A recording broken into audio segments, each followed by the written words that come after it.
wide open spaces. It is gorgeous out here. Hey, I'm Blake and this is your Tailgate Talk. So last time on Tailgate, we talked about the difference in the smells and the atmosphere of city life and country living. And we kind of talked about the fragrance of Christ that we're called to be. I want to just kind of show you what a lot of you probably already know, and that is the difference in the scenery of city living and being out in the country. And man, if all you've ever known is living in town, then I would just tell you, get out of there every once in a while and get out to where you can see a little further than your neighbor's house.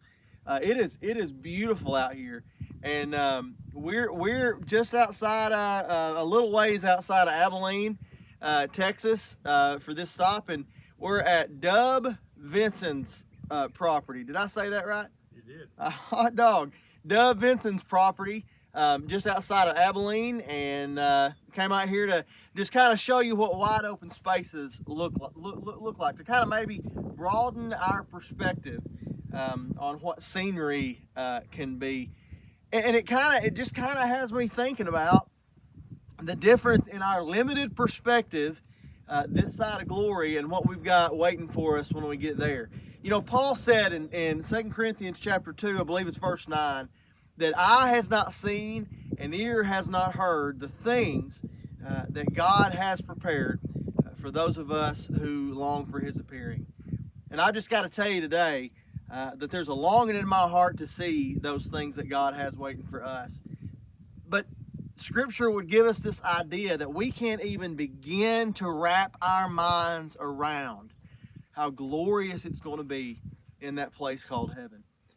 And so as wide open and beautiful as this is, and as broad as we can try to expand our horizons here, I think we're going to see colors, and we're going to hear sights or hear sounds, and we're going to see things and experience things in glory that our limited bodies and senses can't even begin to fathom this side of glory. So just something to think about and get excited about today. Maybe you've had a rough day. Maybe you've had some challenges today. Hey, take hope in knowing that God is preparing us a place. Jesus said he's going to prepare us that place. And man, it is glorious, and our minds can't even begin to understand. Think about that today. Hey, thank you so much for joining me. We're going to continue our journey across Texas and our next stop next week. So join us for that Tailgate Talk. I'm going to save you a seat right here, and I can't wait to show you where we're going to be next as we continue our journey across Texas. I love you, and until then, have an incredible week.